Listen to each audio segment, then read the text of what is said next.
Okay, so you have gone to ProgeSoft and downloaded the ProgeCAD Professional, and so you've installed it, and at this point, you've opened it up, and for the first time, it's asking you for a user interface. Here, it wants to know if you want to do Ribbon Full, Ribbon Beginner, or CAD Classic. Okay, so a little something about this. You can change it later, and you can change your mind later. For now, we're going to select CAD Classic. The reason is because Ribbon Beginner and Ribbon Full, it gives you a lot of selectable options, things that you can point to and point and click to do all your commands. But the quickest way to draw is to memorize the commands and use keystrokes. It's actually pretty common sense, and that way you're not wasting a lot of time pointing and clicking.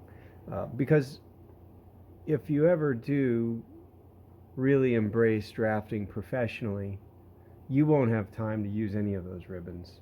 They'll be very specific, and you'll delete most of them anyway. So for starters, we're just going to click on CAD Classic here. And it's asking me theme dark blue. Sure, that's fine. I'm just going to go down to the bottom here and say okay, right down here. Okay. All right. So it's showing me a thing here. Recent documents. There are no recent drawings used. Create a document or open one. So we're going to do a new drawing here, and wait a minute. What's it doing? Okay, we're going to click on New Drawing, and the first one here, it's going to try and create a template, and that's what this star.dwt, that's a drawing template. So it's saying that it wants us to start out with a template, and it's giving us an option here for Imperial Architecture, Imperial Decimal, or ISO, okay? ISO means International Standards. So the international standards, or ISO standards, are always metric. So we could do that, and we will eventually do that, but we're going to go ahead and do PCAD Imperial Decimal, okay?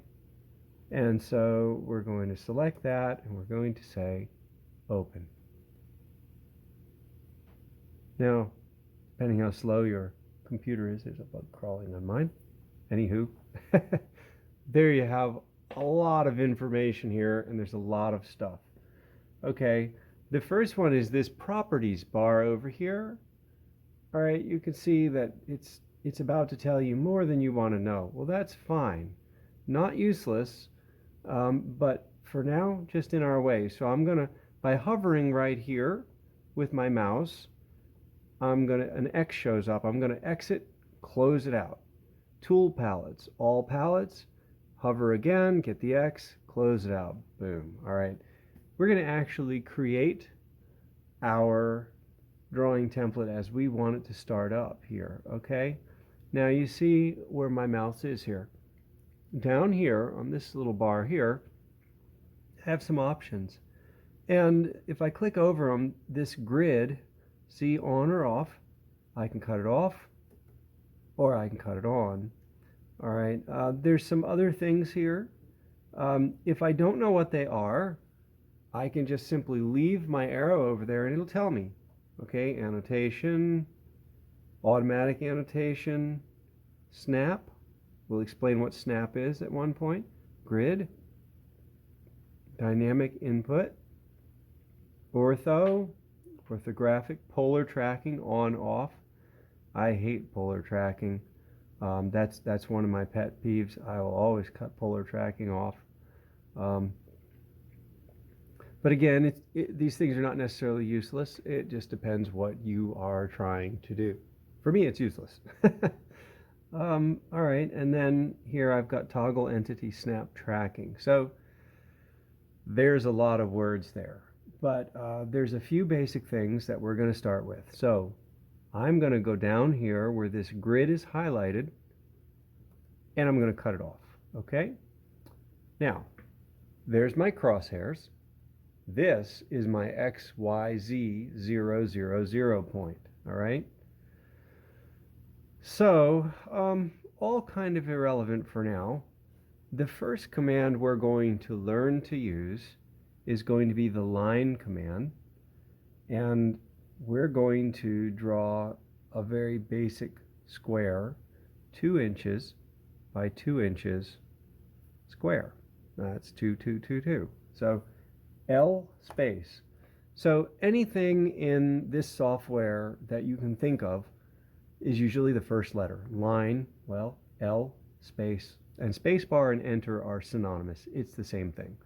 I like using spacebar because I can do the mouse with my right hand, and I can enter the letter and hit the spacebar with my thumb and just keep going. So L space, I select a point and look at there. I can put that line wherever I want. Now, the one thing I don't like all this extra information here.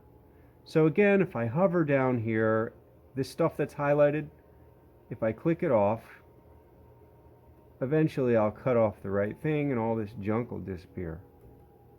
There we go. Look at there. Okay. So it's if I want to make a square, I obviously want to make sure my angle is 0 with the horizon. Up here, hit the F8. If I hit F8, look what happens. Okay. Now I can turn that on and off, and I'll be doing that. So I did say I wanted a 2-inch square, right? 2 spacebar, 2 spacebar, 2 spacebar, 2 spacebar, spacebar again. So spacebar again, that ended the command. So play with that. Let me do that again. L space, that's for line. I click. Okay, I've selected a point. Of course, F8 is on. That's orthogonal or orthographic. Okay, so that's only going to move me at 0 and 90 and 180 and 270 here. So it's going to move those 4 directions there. Okay, so it's perfect for a square. I put in an input, some length. My length is going to be 2. So 2 spacebar, 2 spacebar, 2 spacebar. So the spacebar repeats the command, 2 spacebar. You can also end the command, okay? Now if I want to repeat the command, I can just hit the spacebar again and another line. Let me do 22 spacebar, 22 spacebar, 22 spacebar, 22 spacebar, space to get out of it. Okay. Now, this has obviously gone beyond my screen.